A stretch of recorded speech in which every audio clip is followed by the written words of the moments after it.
नमस्कार दोस्तों। ब्लडी सत्य के एक और हैरान कर देने वाले बहुत ही ज़्यादा खौफनाक से अनोखे एपिसोड में आप सभी लोगों के सामने में एक ट्रेन में घटी हुई, जी हाँ, पूरी की पूरी ट्रेन की बोगी में घटी हुई इतनी ज़्यादा डरावनी घटना की कहानी लेकर आ गया हूँ ना, जिसे सुनने के बाद आप लोगों की हिम्मत नहीं होगी कि कहीं पर भी ऐसे अकेले रात का ट्रेन का सफ़र कर जाए। अगर सफ़र कर रहे हैं तो ये कहानी तो और भी ज़्यादा खौफनाक आप लोगों के लिए साबित हो सकती है भाई। तो चलिए जानते हैं कि ये घटना कब, कैसे, कहाँ, डिटेल में किसके साथ घटी थी। ये घटना कोई बहुत पुरानी नहीं है, यही कोई अभी से लगभग 4 या 5 साल पहले की घटना है, 2018 के आसपास। देखो, 4 कजिन्स थे। ये 4 कजिन्स से ही ये घटना जुड़ी हुई है। एक का नाम था प्रीतम, जो कि सबसे बड़ा था, फिर था विनीत, फिर था निखिल और सबसे छोटा था मिहिर। ऐसा था ना भाई कि ये जो चारों थे ये आसाम के एक छोटी जगह के रहने वाले थे, छोटे शहर के रहने वाले थे, और बहुत टाइम से ये प्लानिंग करते थे कि हम कभी तो गुवाहाटी घूमने जाएंगे, लेकिन जा ही नहीं पा रहे थे। छोटे थे ना थोड़े, तो इन लोगों को इनके घर से इतनी इजीली परमिशन मिल नहीं रही थी। फिर फाइनली 2018 में ऐसा हुआ कि ये 12th पास कर लिया।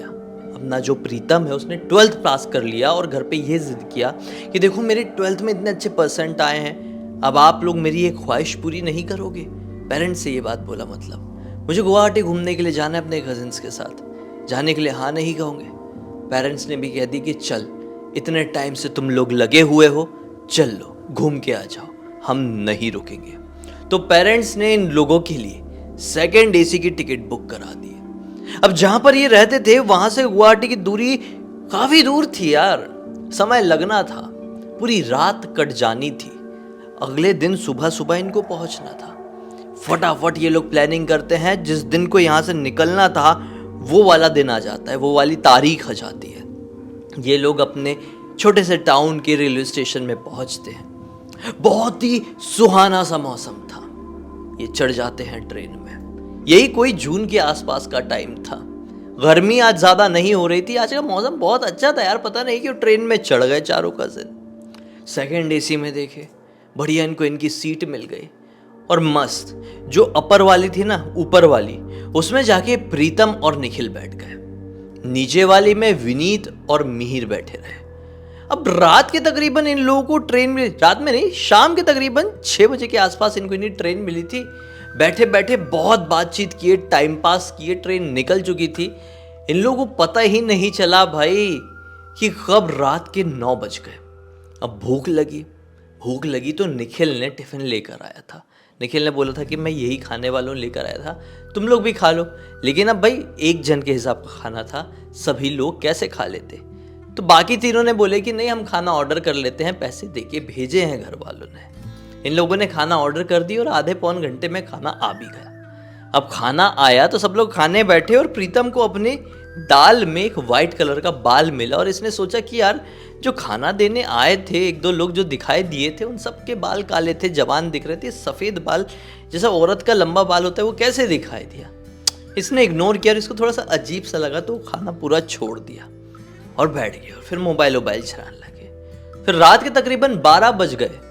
इस डब्बे में जितने भी लोग थे वो सारे गहरी नींद में जा चुके थे, सब सो गए थे।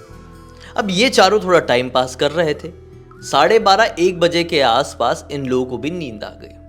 अब अपर साइड में एक तरफ प्रीतम सो रहा है, एक तरफ निखिल सो रहा है, एक तरफ नीचे मिहिर सो रहा है, तो एक तरफ विनीत सो रहा है। अचानक से एक आवाज के कारण निखिल, जो ऊपर थे ना, मतलब निखिल और प्रीतम की नींद खुलती है। ये आवाज किसी के बड़े वियर्ड तरीके से हंसने की थी। पहले तो इन लोगों को लगा कि कौन हंस रहा है ऐसा अजीब सा, तो एक दूसरे को देख के स्माइल भी की कि इतना गंदा कौन हंस रहा है ट्रेन में। लेकिन ये हंसने की आवाज़ कम नहीं हुई, और इन लोगों को ऐसा लगने लगा कि जो हंसने की आवाज़ है ये एग्जैक्टली जो हमारा वाला कंपार्टमेंट है वहीं पे वो खिड़की की तरफ से आ रही है। तो इनमें से जो प्रीतम है वो उतरा, और वो पर्दे वाली होती है ना 2nd AC, तो पर्दा खोल के देखा धीरे से साइड से, तो वहाँ पे कोई भी नहीं सो रहा था और ना ही कोई दिखाई दे रहा था। ये हंस कौन रहा था समझ में नहीं आया। ट्रेन अभी धीरे धीरे चल रही थी और कोई जंगल वाले इलाके में थी। इसने पलटकर अपने कजिन की तरफ इशारा किया कि कोई नहीं है, तो उसने बोला आके सो जा, हो सकता है हमारा वहम होगा। ये छोड़ा वहां से और वापस से ऊपर चढ़ा और सोने के लिए तैयार हो गया। अब इसकी वापस से नींद लग गई और शायद कजिन की भी नींद लग गई थी। 5 से 7 मिनट हुए हैं वापस से नींद लगे कि बहुत जोर का झटका ट्रेन को लगता है और ये चारों कजिन्स की नींद खुल जाती है। ये झटका किस चीज का था, क्यों था, ये पता नहीं, लेकिन ट्रेन रुक चुकी थी। ये घना जंगल था, दूर दूर तक केवल अंधेरा, आसपास कुछ भी दिखाई नहीं दे रहा था। इन लोगों ने अपनी खिड़की से देखने की भी कोशिश की, लेकिन आज की रात बेहद ज्यादा काली थी, कुछ भी दिखाई नहीं दे रहा था। चारों ने एक दूसरे को देख के बोले पता नहीं, हो सकता है किसी कारण से ट्रेन रुक गई होगी, सो जाते। फिर सोने की एक्टिंग करने लगे। एक्टिंग इसलिए कि नीचे वाले दो तो आराम से सो रहे थे, ऊपर वाले दोनों की नींद डिस्टर्ब थी। फिर वापस से ऊपर वालों ने सोने की कोशिश की तो अचानक से प्रीतम ने सोचा यार वॉशरूम आ गई।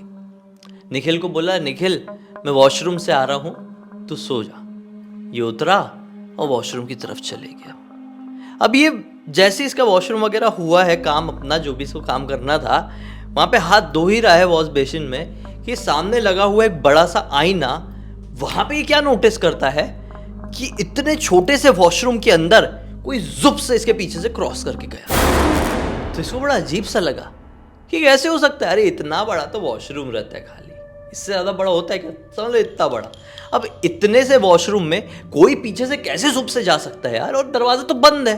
तो इसको ऐसा लगा कि शायद हो सकता है कि लाइट के इफेक्ट के कारण मेरी ही परछाई ऐसी हुई होगी, मैंने ऐसा मुंह करके धोया हूं तो, या फिर मेरा वहम हुआ होगा। बड़े अजीब अजीब वहम हो रहा है आज, छोड़ो इग्नोर मारता हूं। ऐसा सोच के अपने वॉशरूम का दरवाजा खोला, मतलब उसकी जो कड़ी कुंडी होती है वो खोला, और अब दरवाजा खोलने की कोशिश करने लगा तो दरवाजा खुल नहीं रहा है। इसने बोला अरे ये कैसे हो सकता है, मतलब बाथरूम का, ट्रेन की बाथरूम का दरवाजा ना बाहर से बंद हो ही नहीं सकता, अंदर से बंद होने का ऑप्शन होता है, तो ये खुल क्यों नहीं रहा है। तो इसको ऐसा लगा कि बाहर से कोई पकड़ के मजाक कर रहा है क्या, तो कजिन ही लोग हो सकते हैं ना। तो पहले बोला देख निखिल नाटक मत कर, मुझे खोलने दे। तो बाहर निखिल नहीं था। फिर वापस से दूसरे कजिन का नाम लिया, मिहिर, विनीत, तुम लोग हो क्या, मत करो, मुझे बाहर निकलना है, वैसे भी छोटे छोटे हो, अभी डांटूंगा तो रोने लगोगे, छोटे थे ना वो। लेकिन फिर भी ये खोल नहीं पा रहा है। अब इसको गुस्सा आ गई, हट बोला खुल क्यों नहीं रहा है यार, कौन है कौन नहीं। हाँ, उतने में ही वॉशरूम के अंदर की जो लाइट है वो ब्लिंक होने लगी। इसको बड़ा अजीब लगा। फिर कुछ सेकंड बाद ऐसा लगा कि ऐसा हो सकता है कि ट्रेन अचानक से ऐसे झटका मार के रुकी है ना, उस वजह से ये लाइट ब्लिंक हो रही है, कुछ तो इश्यू हो गया होगा ट्रेन में जो ठीक हो रहा होगा। लेकिन ये दरवाजा क्यों नहीं खुल रहा है, ये इश्यू क्या दरवाजे तक भी आ गया। खोलने लगा, अब दरवाजा ठोकने लगा, खोलो खोलो मुझे बाहर निकालो, निखिल मुझे बाहर निकाल। यहां से इसको, ये अंदर ही है, इसको बाहर की तरफ से निखिल की आवाज आई और निखिल भी बाहर से चिल्ला रहे, प्रीतम प्रीतम कहां है तू, प्रीतम बहुत देर हो गई है, बाहर निकल। और यहां से अंदर से प्रीतम चिल्ला रहा है, निखिल मैं इस वॉशरूम के अंदर हूं, खोल, बाहर से कुछ अटक गया है क्या, वॉशरूम का दरवाजा खुल नहीं रहा है। लेकिन प्रीतम की आवाज बाहर नहीं जा रही थी, निखिल की आवाज वॉशरूम के बाहर से अंदर की तरफ आ रही थी, लेकिन इसकी आवाज अंदर से बाहर क्यों नहीं जा रही थी, इसको समझ में नहीं आ रहा था। इसको क्लियर समझ में आया कि आवाज लगाता लगाता निखिल ये वॉशरूम के आगे बढ़ गया है, मतलब दूसरी बोगी की तरफ निकल गया है, लेकिन उसको आवाज नहीं गई। ये दरवाजा ठोक भी रहा था, इसको आवाज नहीं गई। अब इसको बहुत जोर से गुस्सा। प्रीतम ने सोचा ये चल क्या रहा है मैटर, और 2-4 बार पुकारने की कोशिश की। अब दरवाजे को ऐसे ढक ढक ढक जैसे बॉडी से मारते वैसा भी मार रहा है, लेकिन किसी को शायद बाहर आवाज नहीं जा रही थी। अब इसको बहुत जोर से गुस्सा आया, पीछे हटा, एक बहुत जोर का लात मारा। अब देखो दरवाजा तो अंदर की तरफ ही खुलता है ना, लेकिन ये कर रहा था, अभी फ्रस्ट्रेट हो गया था ना, तो ये सब मार रहा है, खींचने की कोशिश कर रहा है, कुछ भी कर रहा है, एटलीस्ट दरवाजे में कुछ अटका हो तो निकल जाए। पीछे हटा और गुस्से में बहुत जोर से लात मारा।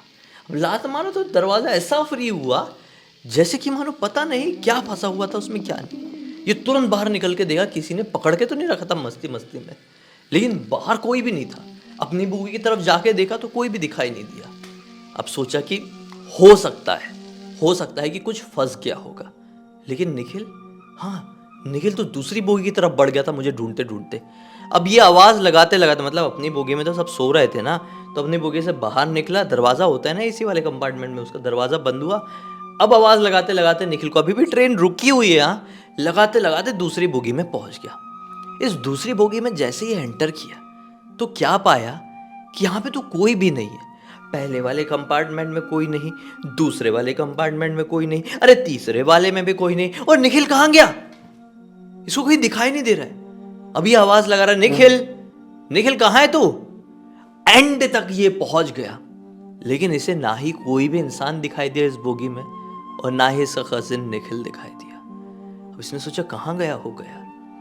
अभी उसको ढूंढते हुए उस बोगी को भी क्रॉस करने के लिए उसके दरवाजा खोल के बाहर निकला ही है कि एग्जैक्ट जो हर एक बोगी के एंड में वॉश बेसिन लगा रहता है ना, वॉशरूम के बाहर की तरफ, उस वॉश बेसिन के एग्जैक्टली बाजू में, मतलब जो बाथरूम का दरवाजा होता है उसके सामने निखिल ऐसे चारों खाने चित करके पड़ा हुआ है और उसकी पूरी बॉडी कांप रही है। ऐसा मुंह खोला हुआ है और आंख पलटा लिया और ऐसा ऐसा कांप रहा है। प्रीतम घबरा गया अपने कजिन की हालत देखकर, उसकी तरफ दौड़ा, उसको हाथ लाके उठाने लगा, ए तू ठीक है ना, क्या हो गया तुझे, बोल क्या हो गया। लेकिन वो तो टस से मस नहीं हो रहा है और सिर्फ कांपे जा रहा है, जिसे पता नहीं इसने क्या देख लिया, इसको क्या हो गया। इसका शरीर बेहद ज्यादा ठंडा पड़ गया था। प्रीतम के मन में घबराहट हुई और उसने उसकी सांस चेक करने की कोशिश किया, तो सांस तो समझ ही नहीं आ रही थी। बॉडी इतनी खतरनाक वाइब्रेट कर रही थी कि सांस ले भी रहा होगा तो कैप्चर नहीं कर पा रहा था वो अपनी उंगली में। ये बहुत ज्यादा घबरा गया, उसके नब्ज चेक करने की कोशिश किया, लेकिन नब्ज भी चेक नहीं हो पा रही है। जैसे कि मानो चल रही है या तो बहुत ज्यादा फास्ट या तो बहुत ज्यादा स्लो। प्रीतम टेंशन में आ गया। उसको सोचा कि मैं उठाकर अपने कजिन्स के पास एटलीस्ट लेके जाता हूँ, क्योंकि यहाँ पे तो कोई दिखाई नहीं दे रहा है, कुछ मदद की ज़रूरत है।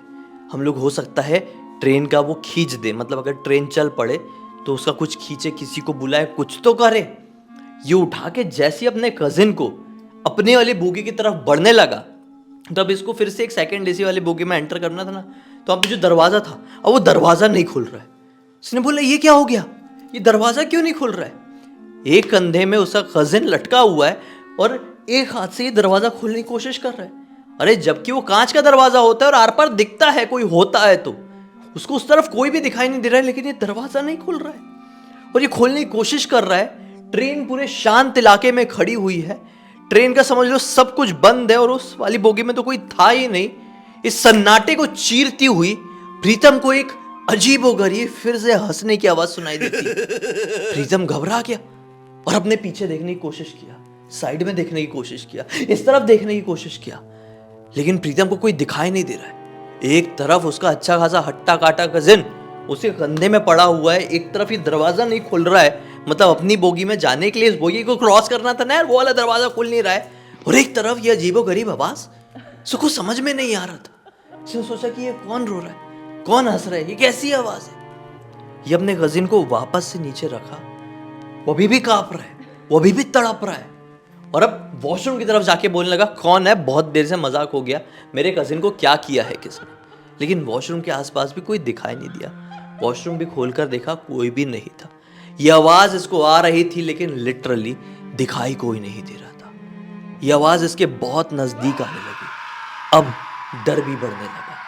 फिर अचानक से क्लियर इसने देखा है कि वाला जो ट्रेन का वो जो हर एक बोगी में जो दरवाजा होता है ना चढ़ने उतरने वाला, उस दरवाजे में एक झटका पड़ा और वो जो दरवाजा अंदर से बंद था वो दरवाजा खुला और लिटरली उस दरवाजे से एक लड़की चढ़ी। ये घना जंगल था, दूर दराज तक एक लाइट का सोर्स भी नहीं था, घर होना तो बहुत दूर की बात है।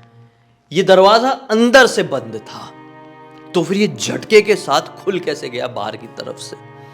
फिर ये लड़की कौन है जो काले कपड़े और सफेद बाल के साथ ऐसे इलाके में ट्रेन में चढ़ रही है। ये घबरा गया और मन में घबराहट होने के साथ साथ ये पीछे भी हटने लगा। थोड़ा इस दरवाजे से चढ़ी वो तो इधर इधर होने लगा। उसका कजिन अभी भी वहां पड़ा हुआ है और कांप रहा है। प्रीतम उस लड़की को देख रहा है, अपने कजिन को देख रहा है। वो लड़की ऑब्वियसली उस बोगी की तरफ बढ़ी नहीं, अपनी सीट लेने के लिए कोई बढ़ी नहीं, बल्कि ट्रेन में चढ़कर उसके कजिन को घूर घूर कर देखने लगी, उसके पास बढ़ने लगी। उसके मुंह के पास एकदम इतना चेहरा अपना ले ही आई कि प्रीतम डर रहा था, भी एक तरफ खड़े होकर अब चिल्लाया, ए कौन हो तुम, और तुम ही हंस रही थी ना, इतनी देर से हमको डराने की कोशिश कर रही थी। क्या की हो तुमने मेरे कजिन के साथ? बोलो वरना मैं तुम्हें छोड़ूंगा नहीं। वो लड़की कुछ बोली नहीं, केवल झटके में इसकी तरफ देखी। लिटरली उसके सफेद सफेद स्ट्रेट बाल से चीरती हुई उसकी इतने खौफनाक चेहरे को इसने देखा कि चीख पड़ा। चीखने के साथ ऑन द स्पॉट चक्कर खा के वहीं पर बेहोश हो गया, क्योंकि लिटरली उस लड़की का चेहरा इतना खौफनाक था कि मैं क्या बताऊं आपको, बता ही देता हूं। वो लड़की का चेहरा पूरी तरीके से खून से भरा हुआ था। वो लड़की के चेहरे में जो आंखें वो पुतलियां भी सफेद रंग की थी। वो लड़की का जो होंठ था बीच से नीचे वाला ऐसा कट के ऐसा अलग था। वो बहुत ही ज्यादा डरावनी दिखाई दे रही थी, बहुत ज्यादा, जैसे पता नहीं वो कौन सी दरिंदी हो। वो चिल्लाकर वहीं पर बेहोश हो गया। उसके कजिन की तो ये हालत थी, पता नहीं क्या हुआ था उसको। अब थोड़ी देर बाद गाल में चाटे पड़ रहे, पानी कोई डाला, झटके से उठा, देखा तो सामने इसके दोनों कजिन यानी विनीत और मिहिर है, और उनके पीछे की तरफ 4-5 लोग और हैं। ये घबरा कर उठा और देखा कि साइड में निखिल भी बैठा हुआ है और वो पानी पी रहा है। ये डर गया अपने आसपास का माहौल देख के। ये नॉर्मल लोग कैसे दिखाई दे रहे हैं भाई? अभी तक तो ये बोगी खाली थी, वो लड़की कहाँ पर है? ऐसा ये बोल पड़ा तुरंत। तो विनीत क्या बोलता है, कौन सी लड़की की बात कर रहे हो आप? यहाँ पे कोई लड़की नहीं है, आप दोनों यहाँ पर बेहोश पड़े हुए थे। बीच में मेरी नींद थोड़ी देर पहले खुली थी, मैंने देखा कि आप दोनों अपनी जगह पे नहीं हो। 15-20 मिनट तक जब आप लोग आए नहीं तो मैंने मिहिर को उठाया और ढूंढते ढूंढते हम दोनों आपको यहाँ पर पहुंचे हैं भाई। आप होश में ही नहीं आ रहे थे। बोगी में ये अंकल लोग बैठे हुए थे, इनसे हमने पानी मांगे और आपके ऊपर छिड़के हैं तो आप लोग उठे हो। क्या हो गया था आपको? क्या ऐसा देख लिया आप दोनों ने? क्या करने आए थे यहाँ पर? ये लिटरली ऐसा ब्लैंक हुआ ना अपने दिमाग से, इसका दिमाग काम नहीं किया। ये लोग भागते हुए अपनी वापस से बोगी में गए। देखा इसने वो वाली बोगी में लोग थे लिटरली। जब भी देखा तो कोई नहीं था, अभी तो लोग भरे पड़े थे, सो रहे थे आराम से। अपनी बोगी में अपनी सीट में गए और नींद ही नहीं आई पूरी रात। पूरी रात को कान में हेडफोन ला के शिव तांडव सुना है प्रीतम ने और निखिल ने। फिर कब इन लोग की रात कटी, कब गुवाहाटी आया पता ही नहीं चला। लेकिन वहाँ पर पहुँचने के बाद, ट्रेन से उतरने के बाद निखिल और प्रीतम ने उस घटने के बारे में डिस्कस किए। निखिल ने बोला कि मैं तुझे ढूंढते ढूंढते इस बोगी को क्रॉस करके इसके वॉशरूम तक पहुँचा तो अचानक से मेरी बॉडी में एक झटका सा लगा। उस झटके के बाद से मुझे बहुत ज़्यादा कपकपाहट हो गई शरीर में, और उसके बाद कुछ समझ में नहीं आया, मैं बहुत ज़ोर से नीचे गिर गया। उसके बाद का मुझे कुछ भी नहीं मालूम। फिर इतना ही मालूम है कि मेरे ऊपर पानी के छींटे आए और सामने विनीत और मिहिर खड़े हुए थे। और यहाँ दूसरी तरफ तो प्रीतम ने कुछ ऐसा एक्सपीरियंस किया कि किसी को भी बताए तो वो इंसान इसको एक मनगढ़ंत कहानी ही समझे, लेकिन कोई कुछ भी समझ ले। प्रीतम ने जो एक्सपीरियंस किया था, प्रीतम ने जो देखा था, वो रियल था। कोई विश्वास करे या ना करे, आज भी प्रीतम अपनी आंखें बंद करता है ना तो कुछ सेकंड के लिए ट्रेन में चढ़ी हुई उस काले कपड़े वाले सफ़ेद बाल वाली लड़की की झलक अचानक से उसके सामने आ जाती है। खैर दोस्तों, इस पूरी घटना की जानकारी मुझे प्रीतम ने ही इंस्टाग्राम पर लिख कर भेजा। बोला भाई कि पूरी दुनिया को बताओ कि कितनी ज़्यादा खौफनाक हो सकती है कुछ घटनाएं। अब तक इस वीडियो को देख लिए हैं तो लाइक ज़रूर कर देना। चैनल को सब्सक्राइब करके बेल आइकन दबा के ऑल के ऑप्शन में क्लिक करना, क्योंकि इस तरह के हैरान कर देने वाले खौफनाक वीडियोस डेली आप लोगों के सामने लेके आता रहता हूँ। इंस्टाग्राम की लिंक इस वीडियो के डिस्क्रिप्शन बॉक्स में मिल जाए, क्लिक करके डायरेक्टली वहाँ पर पहुँच जाना। और इसी तरह की कोई भी कहानी, टॉपिक या जानकारी आप लोगों के पास भी है तो लिख भेजना। हो सकता है मेरा अगला वीडियो कल आप लोगों के हिसाब से ही बन रहा हो। मेरे गेमिंग चैनल ब्लडी सत्य गेमिंग की भी लिंक इस वीडियो के डिस्क्रिप्शन बॉक्स में मिल जाएगी, उसमें भी जुड़ जाना। हम कल फिर से मिलते हैं, तब तक के लिए बहुत बहुत धन्यवाद। आप लोगों का दिन शुभ हो।